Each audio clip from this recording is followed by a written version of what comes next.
Once again, no lead is safe prevails in the CFL. And I got to say, as a Montreal Alouettes fan, not sure how much more I can take of this. Coming up next on the Rouge, White, and Blue CFL podcast.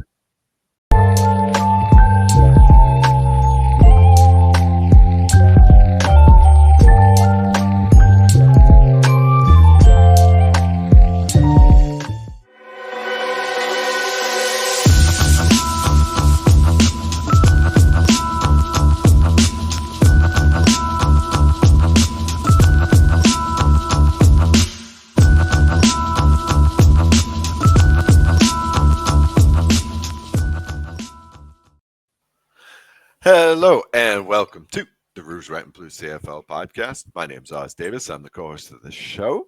And joining me, as always, is my co-host, Joe Pritchard. Joe, you are so far away. Yes, I'm trying out for the BC Lions secondary this week. Very nice. Very nicely done. All right. I like it. All right. I'm not sure why. I have to say, I'm not sure why I was whinging about the no lead is safe thing at the beginning of the show because at least my guys won. Yeah, it's fun to do that. I I Yeah. I vaguely have some recollections of my team doing that sometime recently. Yeah. Well, not too recently, right? Not meaning to rub it in. Let's let's go through the games from last week. The CFL games from last week. 2025 season. Week what? 7 is in the books. Week Uh, 8. our- Can you week 8. believe it? Week week 8 is coming. No, we No, finished week week 8. 8. This was Wow, week 8. Yes. we're almost halfway I through mean, this. everybody's had a bye by now, but well, except for BC, I guess. And they just wish they had one last week. Right. Well, but do they? All right, let's run through it. We will talk about that in a bit. Let's run through it. All right, so the week started by aging Montreal Alouettes fans about 12 years each. Montreal Alouettes 23, Calgary Stampeders 21. And I don't know, going into the fourth quarter, maybe I had the feeling that I was going to have to come on to this show and wonder why we lost to a team that gave up 121 penalty yards. I keep going back to this in this game and the BC game. How is Montreal being given either good field position on the defense or second chances on the offense and not converting those chances? You know, why is this team not taking advantage of this? Being in these, these cliffhanger games and scoring 23 points. Yeah, it doesn't matter who our quarterback is. I mean, we were in single digits until the fourth quarter last week with Davis Alexander. You know, it's like, so I'm not sure why this team, I mean, in terms of points scored, we're dead in the middle of the table. So fifth most points. So I don't know what's going on, but it doesn't matter because Montreal has now gone 2-1 in the past 3 games. In all 3 games, the underdog has covered. As I was just alluding to, the game has been decided late in the fourth quarter, and the average margin of victory has been 1.3 points repeating. Wow, is this going to continue? Is this heart attack team thing? Is this good for the rest of the year, Joe? It seems to be the way you guys are operating right now, right? Oh my god! I think next week we're going to get more of the same. This was a good one. This was a good one if you like wind games. This was one of your classic CFL wind games. Teams not facing the wind in this game won over teams facing the wind, 37-7. 3 of the 4 quarters were shutouts for the team playing into the wind. Facing the wind, not facing the wind, the place kickers were 5 for 5 combined. But all of that was Jose Maltos. And really should be called Jose Matos Diaz, as that's what it says on the back of his jersey. Going 5 for 5. He's now top of the table. For those following that, what would that be? Field goal league leaders. Who's ever following that? Our guy is now in first. Um, Imagine that Rene Paredes did not attempt a field goal. When was the Yeah, last time that rather happened? unusual. Yeah, when Gosh. was the last time that happened? One for Yeah, one that's on super XP. unusual for Calgary because that was their Yeah, entire offense last year. right, right, right.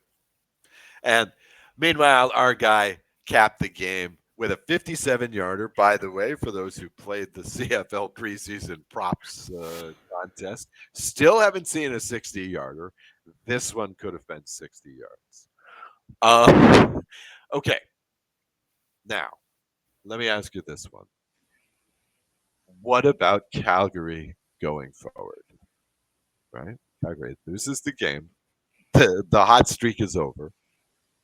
But basically, Vernon Davis going up was the key because this team was looking decent until Adams went out. Uh, Hmm. the only dumb mistakes are in the penalties, but no bad turnovers. Um, Everything went well. Dedrick Mills was awesome. I mean, at the beginning of the season, I did not have much faith in the so-called, skill players, the position players on offense. However, Jedrick Mills has been awesome. The Stamps are now the number one rushing team in the league. They were going into this game; they still are, and we may actually get a situation, Joe, where a running back leads the league in rushing touchdowns at the end of the season. That'd be great Weird, huh? because because why have a backup quarterback with 14 touchdown runs because it's all at the one. That's yeah, but see, that's one of the things that makes the CFL awesome. Yeah, it really, really does. The goal line quarterback is awesome. Um, okay, so I don't know. I don't know. Where does Calgary go from here? Is this just a blip? I mean, Could relatively, be. Montreal's a pretty decent team. Yeah, I mean Montreal's a good team, so yeah, it's one to shake off if you're Calgary. Not exactly the way you wanted to have it go, but your bigger concern is VA Right. because until he's back, you got a problem. Well, also Damien, Just to also Damien Alford. yes, As and as they. and he is a nice weapon to have, absolutely, but VA has been using a lot of weapons this season. So Oh yeah.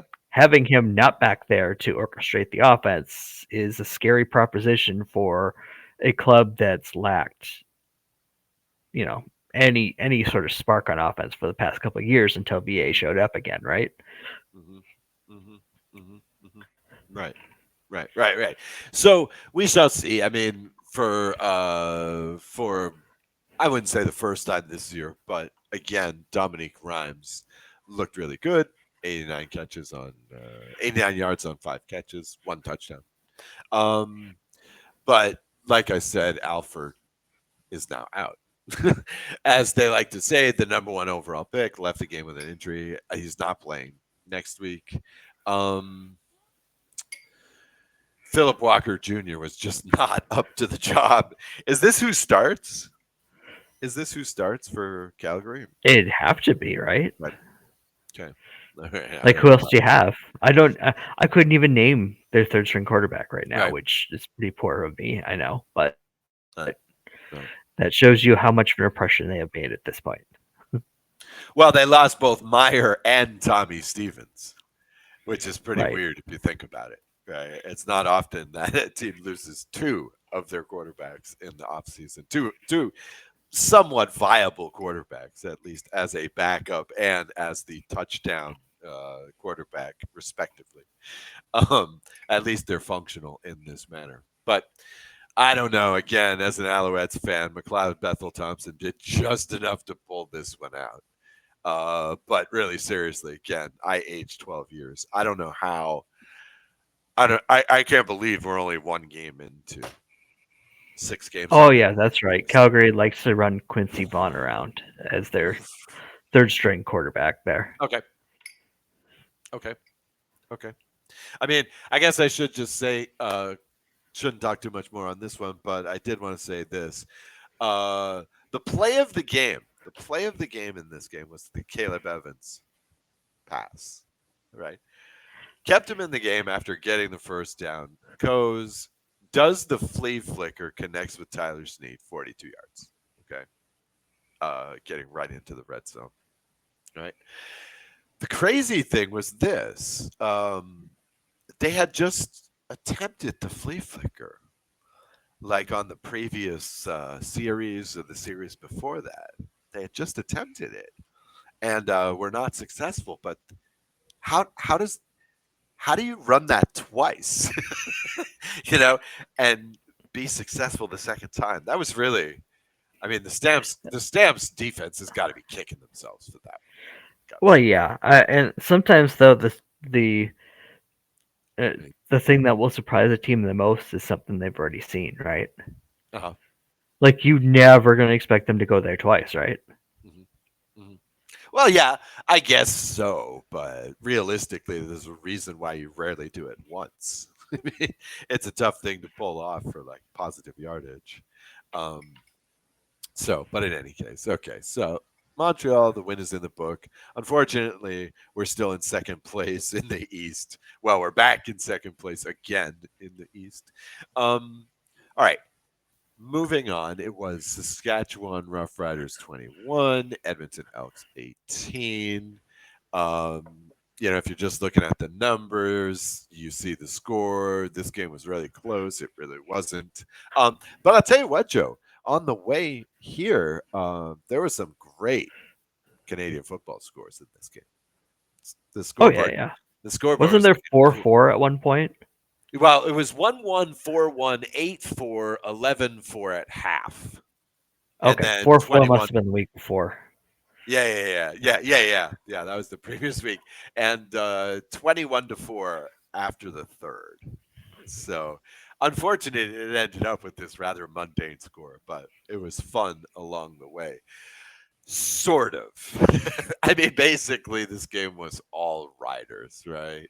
Um, to be honest, you're watching this game. Cody Fajardo, they're announcing Cody Fajardo is going to be the quarterback. Pre-game show, da, da, da, da, okay, they come out, and to be completely honest, I literally thought this game was over after the first two plays from scrimmage for the Elks.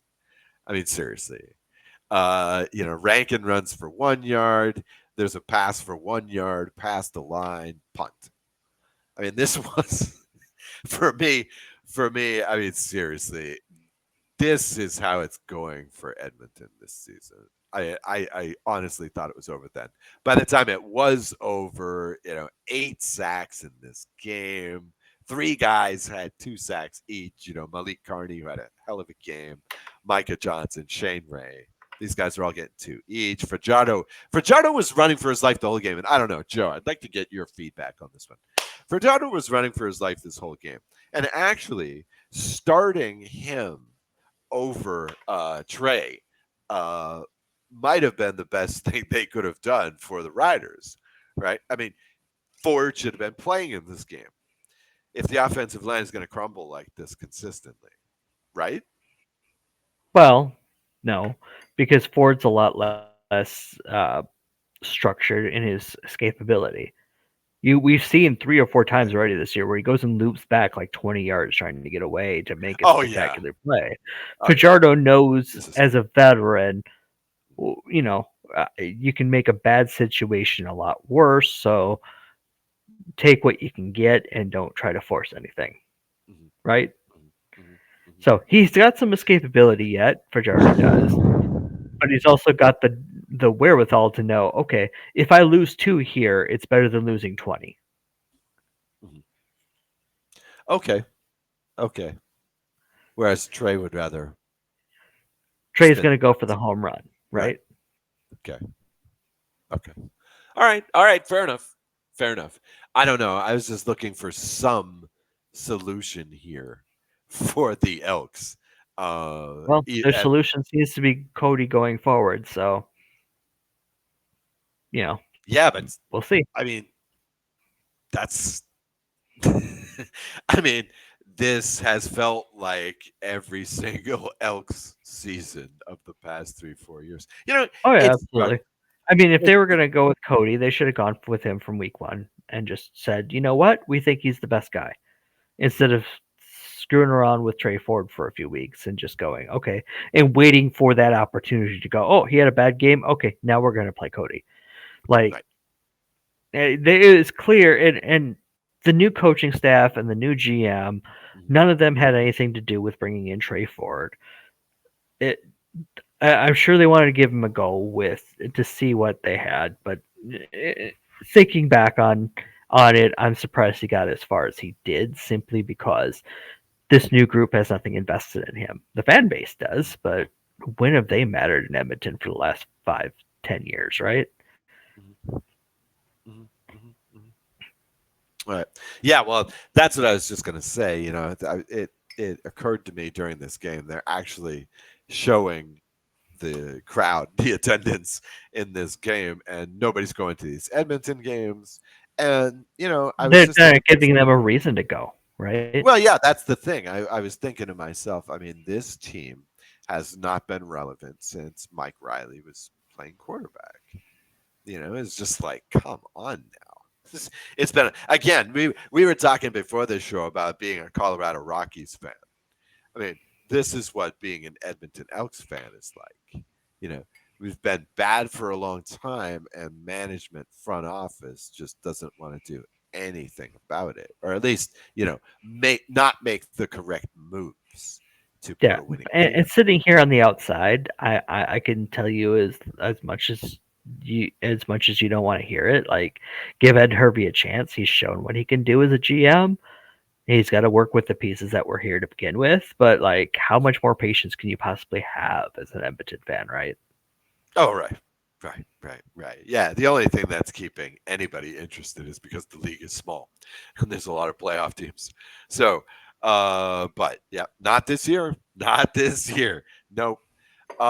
The riders in this game were able to play very low watt. I mean, Trevor Harris, good game, good game. Not, you know, nothing dumb.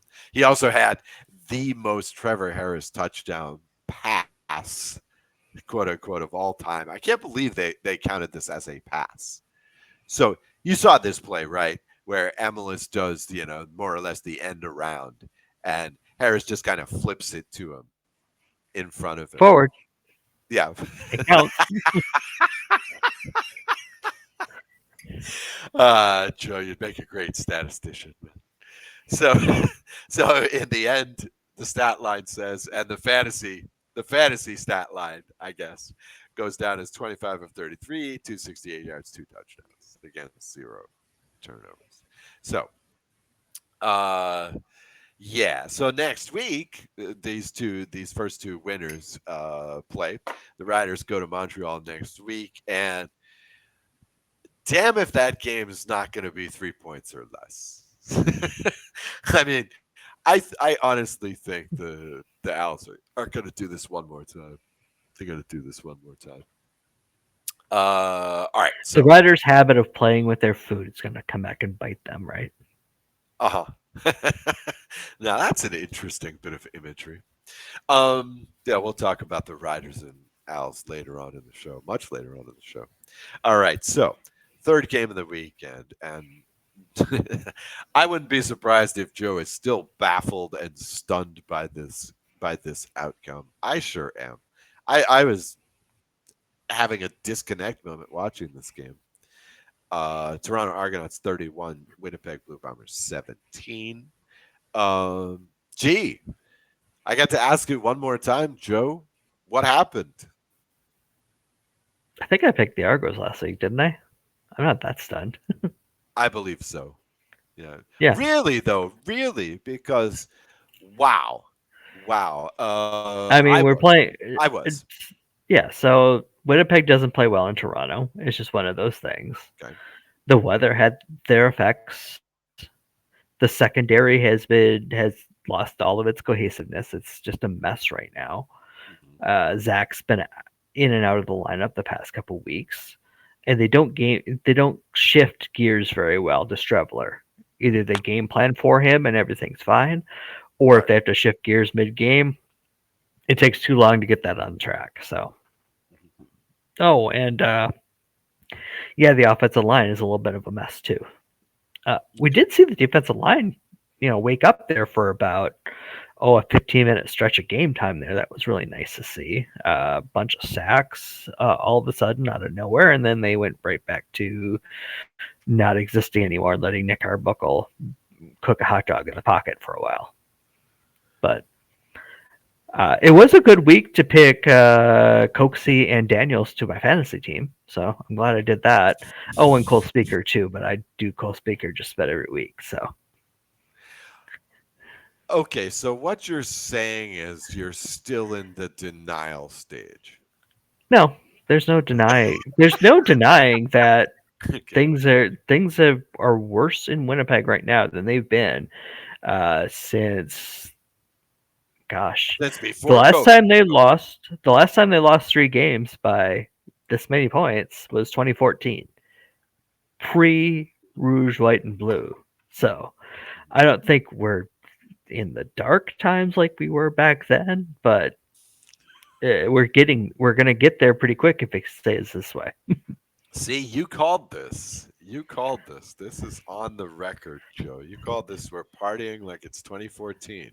I think you set the tone for the entire season. Yeah, no, I it keeps coming back to that. So let's watch out for that. This replay, this reboot of 2014 in the CFL this year. Okay, so right now the Bombers are at 3-3. 3-3. Um, right. Is this a 500 team? I mean, you don't get another bye for a long A time. long time. So, It's no more than a 500 team unless Zach can stay healthy. And when Zach Collaros is healthy and playing within himself, mhm, this team is a Grey Cup contender. mhm, When he's hurt, no chance. When he's trying to win the games by himself because other parts of the team are starting to let the let things go, like if he's got to try to put up 40 points every week, that's going to be a bad thing too. mhm, You could tell when Zach is trying to win the game by himself. mhm, It never turns out well. When he is able to just relax and play the game that they want to play, he's a world beater. mhm, mhm. But yeah. Okay. Well, I wish you luck because Yeah. I mean this team is playing very unbombers football right now. I mean, bad snaps. These frivolous penalties. I mean, the two interceptions that Caleros did throw were gimmies, Yep. right? It's like telegraphing the It feels direction. like for like the past 2 or 3 weeks, they got ever since Webb stepped in front of Dembski for the first interception in the first Calgary game Hmm. Hmm. and Hmm. flipped the game like on its head, Zach's been trying to win the game by himself. Because just the week before, we were talking about the Lapo video and how Lapo broke down what Zach was seeing and how well he was seeing the field. Hmm. And that's just disappeared ever since Webb made that one pick. Hmm. After that, it's just been either he's been trying to win the game by himself or he's been on the sidelines. Hmm. Okay. And they always come out the first drive of the game, handing it to Brady a bunch, getting downfield, crashing in the red zone, getting 3, and then all of a sudden it's pass, pass, pass, pass, pass, pass, pass, because the defense is giving him the chance to play the slow game like they have for the last 5 years, right? Hmm. Even though you have Brady Oliveira, who's completely capable of running the ball. Of course, they get away from it so early because they're playing from behind so early. Mhm. That's something they haven't done for the last 5 years is play from behind a lot. there was like Yes. a Yes. formula for Bomber games Right. where they'd go up 10 to 14 points by the end of the first quarter. So, the offense could take a siesta for a while, Mhm, and then in the fourth quarter they'd still be ahead because the defense had kept them in it. mhm. And then, oh, hi Brady, let's have a 7-minute drive just on your back, and they would Right. finish the game off that way. Right. Yeah. Like that was the Yeah. script for 2 Right. years. Right. Exactly. Exactly. Um, and that's not there. They've thrown away the script. They can't do improv very well. No, they can't. I mean, okay. I'm just I don't know. I'm not sure what you do going forward. You can't be pulling Caleros after the first half for the rest of the season. You can't be doing that. I was Well, if thinking his for a health little. if his health is gone, then so is our season. That's where we're at. Okay. Okay. All right. You may still cross over though. Um, all right. So finally, end of the week. Hamilton Tiger Cats 37, BC Lions 33. Now, last week I said that probably the best bet on the board was to take the over in this game. Before the game, prior to the game, on the TSN show, the friend of Rouge, White, and Blue, Milt Stiegel, said that we'd see 70 points in the game. Hit it dead on. Uh, and at half, Joe, I wanted to ask you this one. I don't know how cognizant you were this weekend, but at the half, he said that people had been complaining about the CFL over the weekend, about poor play of certain teams and about how many, attendance in Edmonton and stuff like this. Did you see any of that? I haven't seen a lot of anything specific like that. I Uh, just know that TSN has put Luke Wilson on the broadcast, and he okay. seems to he doesn't mesh well with CFL fans. That's to put Okay. it kindly. He said a few things that make it very clear that his NFL pedigree means that he doesn't feel like he should have to do this. He should just go do the NFL shows, and that's being kind. Jesus. Wow. Really? Okay. All right. Yeah, All I right. mean, you Okay. listen to him the next time you see a game, and just kind of go, yeah, we know where you stand. And putting him in a group of fans that are as dedicated and as hardcore about their league as CFL fans, and having him just go in there and going, "What is this stuff on the bottom of my shoe?" It ain't gonna fly. Okay. Wow. All right.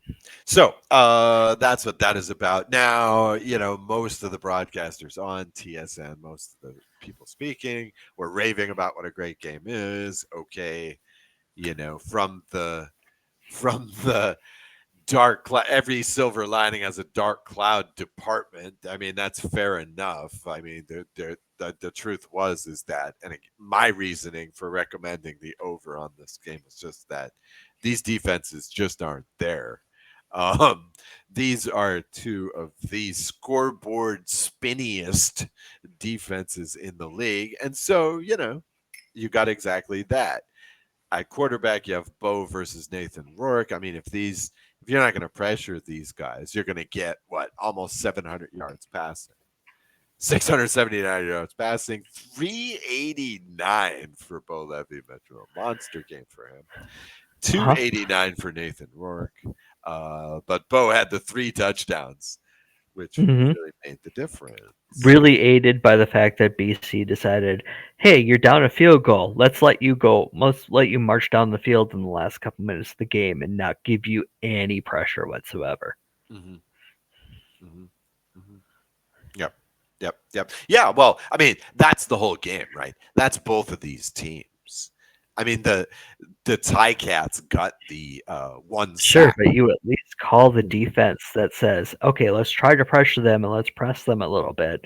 See if we can make them make a mistake instead of, oh, we don't want to give up a deep ball. Let's drop back 10, 15 yards at the snap and let them take everything underneath. Right.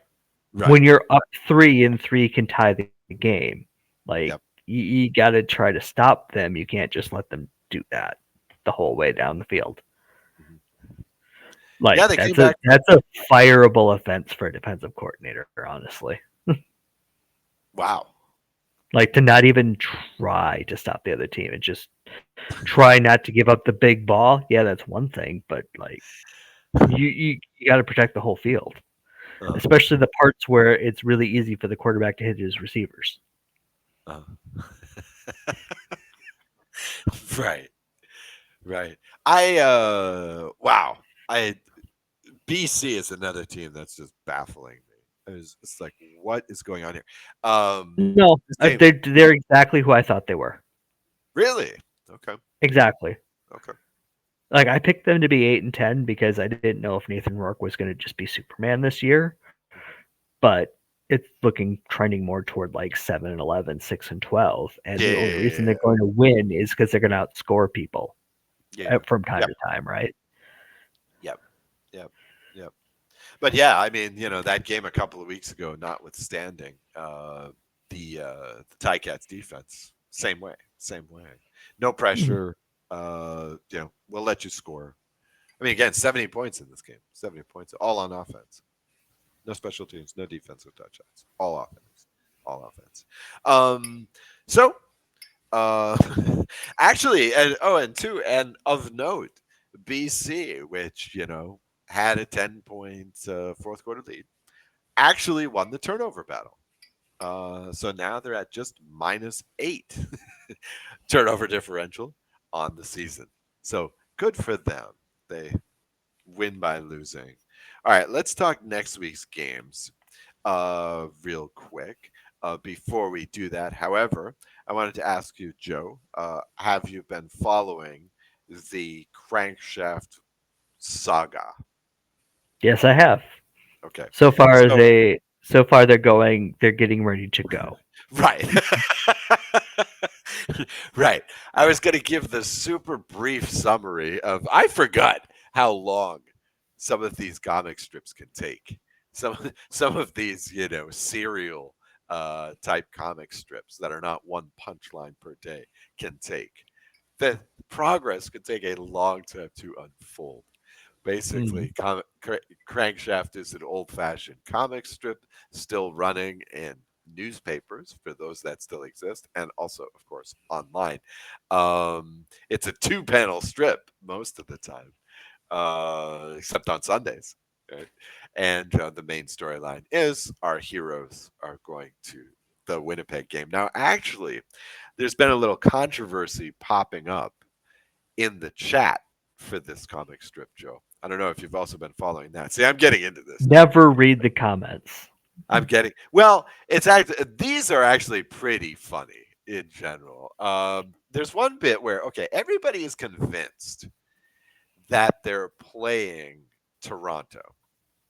Like the strip is going to have them playing the Argos because Mhm. that's what's happening this weekend, right? And so there's a controversy because they are clearly seen driving. They're going to drive. Now, are they driving to the airport or do they think they're going to drive all the way to Winnipeg? Or are they going to drive to Toronto and then figure out that the game's in Winnipeg? This is the controversy on in the strip right now. So people are paying attention, but I don't know. It seems they're not. There's no way that by Saturday this strip is going to be in Toronto for kickoff. There's no No, way. this is a callback to last year's trip that he made. So Oh, okay. Toronto, there's nothing to do with Toronto. Like Oh, there was the schedule wasn't even out because from what I've read, it's like they're out like a year on these things almost, right? really? Yeah, so they've got Wow. another like 6, 8 months in the can, and they're working Wow. that far Okay. ahead. So he Okay. took last year's like his events in his life, wrote those pretty much right as he got home, Uh-huh. and now they're finally able to run, right? Uh-huh. Okay. Okay. Okay. Okay. So it's not Right. that topical. Okay. No, it's So not that. They're going to be playing Hamilton, I believe, because that's the game he went to. yeah, that's what you were saying. Yeah, last week. Yeah. Okay, so let's run through these really quick. Here's next week's games. Got some interesting things happening in the lines again this week.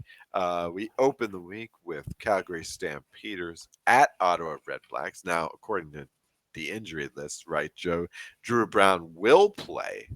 I thought for sure he was Hmm. going to concussion protocol be out of this game, Full but he will practices play. 3 days in a row, so he's fine. Right. But Vernon Adams will not play for He's Calgary. listed as questionable, but you know how that goes. Okay, I would guess if I had to bet money on it, I would say he's probably not going to play. That was my instinct as soon as he left the game last week.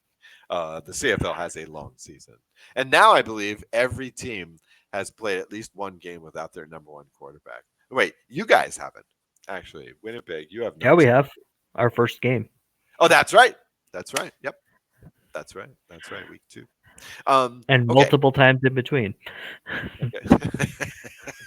Yeah, but I'm talking about starting.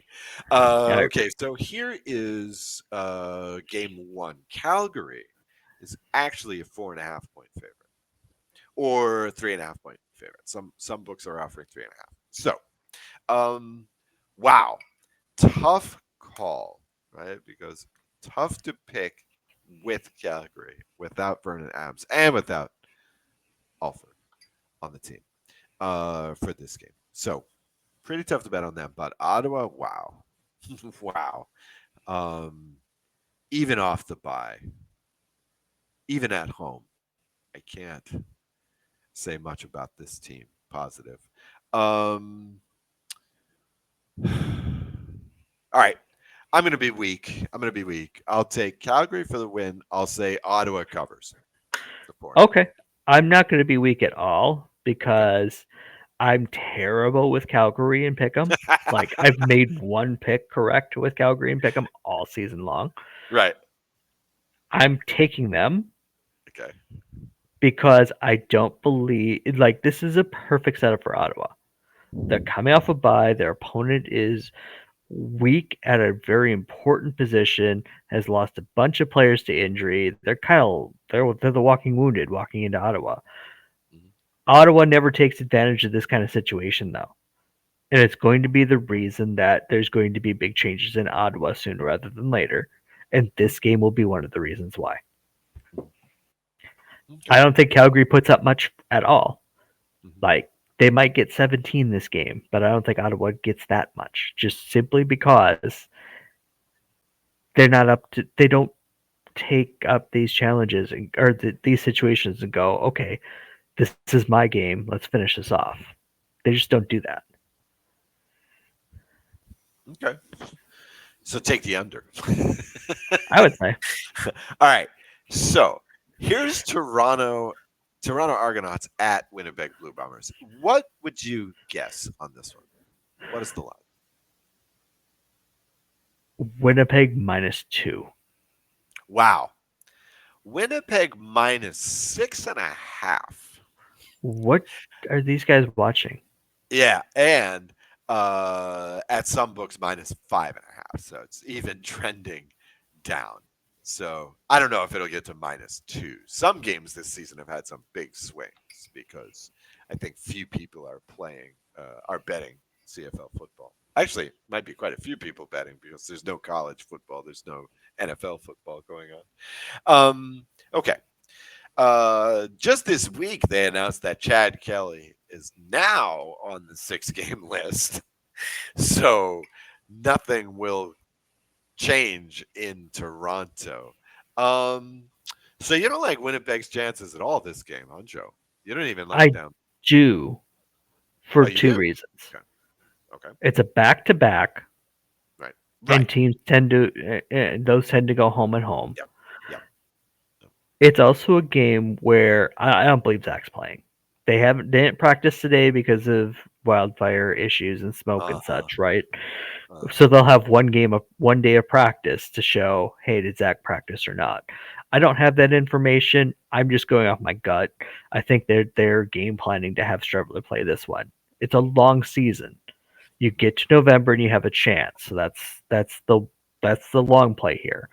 But they do so much better when they game plan for Strevler and make the offense go towards Strevler's strengths. That's one. For two, so that's two reasons. For three, uh, there's got to be some pride showing up in Winnipeg sometime soon. They're not going to roll over for 4 weeks in a row. okay. And if they do, there's far deeper issues than even I think there are right now. Uh, they just got to get some pressure, get Nick Arbuckle uncomfortable. They have to figure out a way to get some pressure on these quarterbacks because the back end right now is struggling. Mhm. They have to be the team that doesn't make the mistakes either, which is what they did the whole game in Toronto. They just kept handing opportunity after opportunity to Toronto. Toronto is not good enough, especially on the road right now, uh, to force too many mistakes. But if you make the mistakes on your own, they'll take advantage of them, just like anybody else would. Mhm. Mhm. Yeah, the today to which Joe refers, on which the Bombers did not practice, is in fact Tuesday, July 29th. I'm actually under the gun, so we got to zip through these last two.